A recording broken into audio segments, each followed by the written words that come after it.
அதிமுக மிகப்பெரிய வெற்றி பெறும் அப்படின்னு சொல்லிட்டு ஓபிஎஸ் சொல்லியிருக்காரு.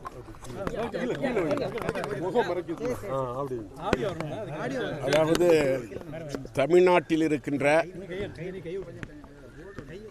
அதிமுக தொண்டர்கள் 100%த்தில் 99.9% அதிமுக இணைய வேண்டும், 2026 புரட்சித் தலைவர் புரட்சித் தலைவி ஆட்சி கொண்டு வர வேண்டும் என்று எண்ணுகிறார்கள். அந்த எண்ணத்தை நிச்சயமாக அம்மா ஆத்மா புரட்சித் தலைவர் ஆத்மா நிறைவேற்றும் என்ற நம்பிக்கை எங்களுக்கு இருக்கிறது. 26 புரட்சித் தலைவர் புரட்சித் தலைவி ஆட்சி தமிழ்நாட்டில் ஏற்படும். எடப்பாடி ஆனா 2020 எப்பொழுதுமே நான் ஓபிஎஸ் ஏத்துக்க மாட்டோம் அதிமுக அப்படின்ற மாதிரி சொல்றேன். அதாவது நாங்கள் யாரையும் இழக்க விரும்பலை, எடப்பாடியும் இழக்க விரும்பலை, மற்றவர்களையும் இழக்க விரும்பலை. அப்படி அவர்கள் இந்த இயக்கம் ஒன்றாக வேண்டும் என்று நினைக்காதவர்கள், விரும்பாதவர்கள் அவர்களாகவே வெளியேறி விடுவார்கள். இது காலத்தின் கட்டாயம். யாரோட தலைமையில் எடப்பாடி அதிமுக ஒற்றை தலைமைங்கிறாங்க, யாரோட தலைமையில் செயல்படும்?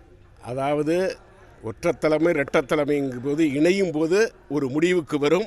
ஆனால் 2025 டிசம்பருக்குள் ஒரு நல்ல முடிவு ஏற்படும். சார், எடப்பாடியாவில் அதிமுக அலைஞ்சு விட்டார். டிடிவி தினகரன் வந்து இந்த 2026 தேர்தலில் எடப்பாடியாலே அதாவது அவர் இந்த நாடாளுமன்ற தேர்தலில் அவருடைய செயல்பாடுகள், கடந்த சட்டமன்ற தேர்தலில் அவருடைய செயல்பாடுகள், இதையெல்லாம் கருத்தில் கொண்டுதான் எடப்பாடி இந்த இயக்கத்தை அழித்து விடுவார் என்று திரு டிடிவி அவர்கள் கூறியிருக்கிறார்கள்.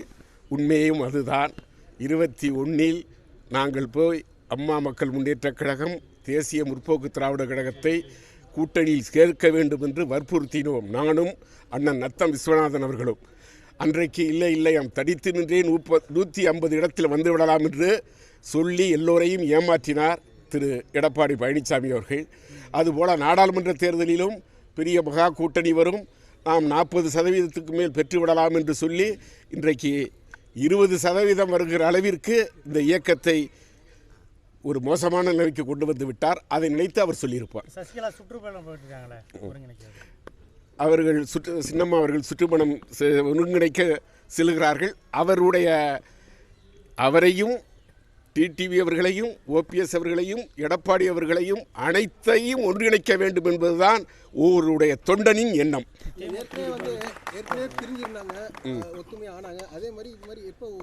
அதுதான் இந்த டிசம்பருக்குள்ள ஒற்றுமை ஆவாங்க. 26 அதிமுக ஆட்சி தான், எழுதி வச்சுங்க. போங்க. ரைட், வணக்கம்.